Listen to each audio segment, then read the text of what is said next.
Parece que este conflicto político empieza a bajar de intensidad y eso es importante, pero el daño a la economía ya debe estar hecho. Omar, cuéntanos por favor. Muy buenas tardes. Pati, ¿qué tal? Muy buenas tardes. Empezando la semana, una semana que apunta a ser bastante intensa en materia política y ya es difícil en esta coyuntura.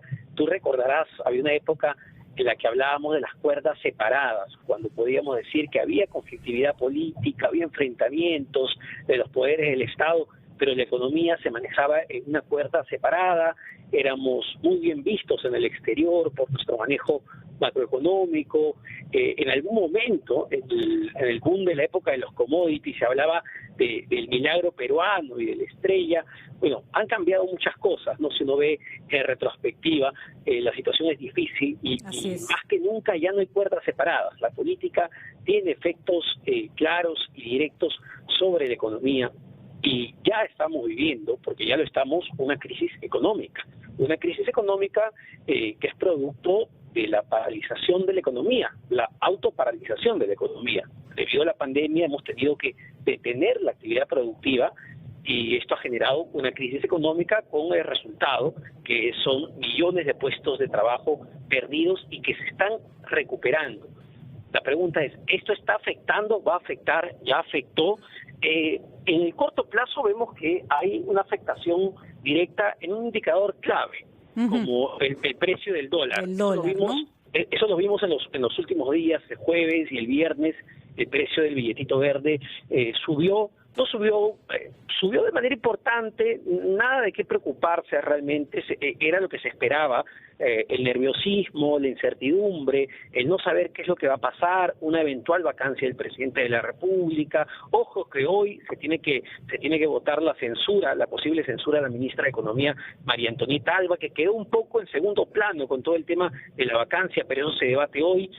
Genera pues incertidumbre e inestabilidad en los agentes económicos y el indicador más directo para ver ese temor y esa incertidumbre es el precio del dólar, que subió en los últimos días. Esperemos que se vaya estabilizando. ¿Y por qué sube? Porque evidentemente el dólar funciona como un refugio, no solo en Perú, en todo el mundo. Recordemos la época de los 80, por supuesto, cómo se elevaba el precio de esta moneda. Entonces la gente recuerda mucho eso, recuerda el pasado, y lo primero que hacen es comprar dólares. La gente sale a comprar dólares, y no solo los ciudadanos de a pie, evidentemente, los grandes inversionistas salen y se refugian en dólares. Entonces, ante la mayor demanda de cualquier producto, evidentemente el precio suele subir. Esperemos que esto se vaya estabilizando, porque después de lo que hemos visto el último fin de semana, da la impresión, esperemos no equivocarnos, Pati, pero da la impresión de que la tensión va a bajar, ¿no? La tensión de una posible vacancia ya se ve mucho más complicado. Incluso la moción de censura que se va a debatir hoy en el Parlamento, entiendo todavía por la tarde, a partir de las 6 de la tarde, contra la ministra de Economía, también ha perdido fuerzas y nos centramos en las declaraciones de algunos voceros de las bancadas políticas como APP, como Acción Popular. Hay de todas maneras inestabilidad e incertidumbre, es decir, tú mencionabas, el daño ya está hecho. Lo que vamos a ver en los siguientes meses probablemente es mucha expectativa de ver qué es lo que sucede y esperemos que no afecte la recuperación de la economía que ya se ha estado viendo. Y acá hay un dato clave, importante. Mañana el Instituto Nacional de Estadística e Informática, como todos los 15 de cada mes, publica los datos de PBI, de producción, de cómo le ha ido a la economía, va a publicar los datos de julio y también, importante, va a publicar los datos de empleo del mercado laboral en Lima Metropolitana y a nivel nacional, de cuánto empleo, cuánto trabajo se creó. En el caso del PBI, esta es una buena noticia dentro de todo. La expectativa, según revisaba un sondeo de la agencia Reuters, es que en julio la economía peruana se haya contraído poco más de 12%. ¿Cómo esta es una buena noticia? Bueno, porque en los meses previos, en los meses de junio, abril, marzo, la contracción fue mucho mayor. mucho mayor. Hablábamos de una contracción de 30, de 20%, estamos hablando ahora de una contracción en julio, frente al mismo mes del año pasado de 12%. ¿Esto a qué se debe? Es decir, ¿por qué estamos cayendo menos? Lo cual es positivo, porque en julio, como recordarás, Pati, se empezó con la tercera fase de la reactivación económica. Muchas más actividades pudieron volver a trabajar. Esto es importante porque el hecho de que más empresas puedan reabrir genera pues los puestos de trabajo, vuelven a contratar personal.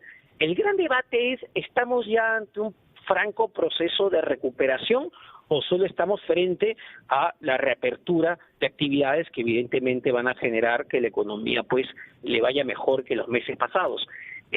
Hablar de recuperación quizá todavía es muy apresurado. Así es. Sí. Y además hay que decirlo, Omar, cuando ha habido una caída tan fuerte, al toque se va a sentir como un salto hacia arriba, ¿no es cierto? Es digamos, la primera reacción. Ahora ese salto tiene que ser sostenible, ¿no?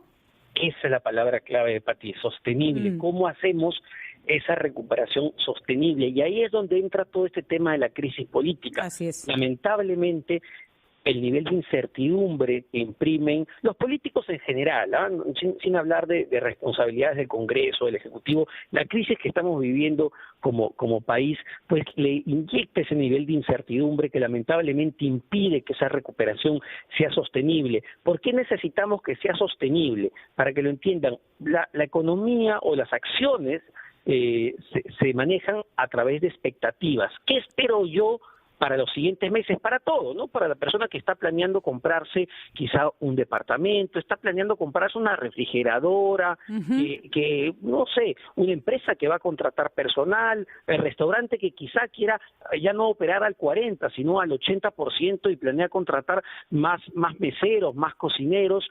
Se maneja en base a expectativas. ¿Qué espero yo? Y en función a eso tomo mis decisiones. Veíamos, y esto era positivo, según la encuesta del Banco Central de Reserva, que las expectativas de contratación, por ejemplo, para el cierre del año, habían mejorado. No brutalmente, pero habían mejorado. Entonces, yo inyecto incertidumbre, inestabilidad, no sé qué va a pasar, el panorama todavía es muy gris. ¿Qué hacemos? Esas expectativas las volvemos negativas. La gente se aguanta, el consumidor se aguanta, el empresario se aguanta, y eso nos perjudica absolutamente a todos.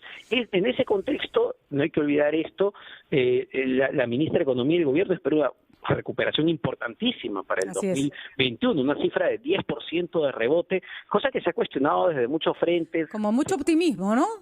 Sí, mucho optimismo, sobre todo, Pati, porque se enmarca en medio de un proceso electoral, sin hablar de la crisis política actual, ya se enmarca en un proceso electoral que tradicionalmente, viendo la historia del país, pues en esos 6 meses, esa incertidumbre que genera lamentablemente aguanta no solamente decisiones de inversión privada, que son importantes, sino las propias decisiones de inversión pública, es decir, la ejecución de la plata del Estado, la plata de todos los peruanos.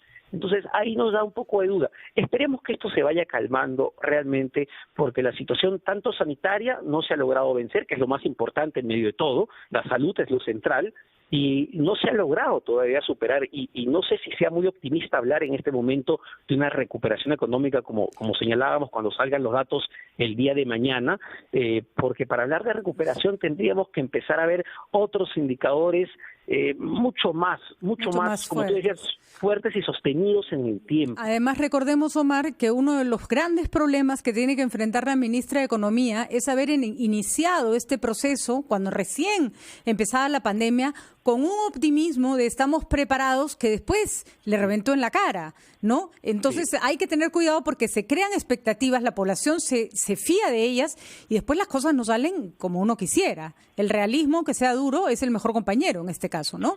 Y solo para terminar, Pati, el realismo en esta coyuntura es muy importante porque hay que entender que es un gobierno que le va a entregar la administración en julio a otro gobierno. Entonces las decisiones que se toman se hacen justamente en base a proyecciones realistas, porque si no estamos tomando malas decisiones si nos basamos en escenarios que no son exactamente, que no son los apropiados. Clarísimo, Omar, como siempre. Gracias por estar con nosotros. Que tengas buena tarde. 2:31 de la tarde, nos vamos a una pausa.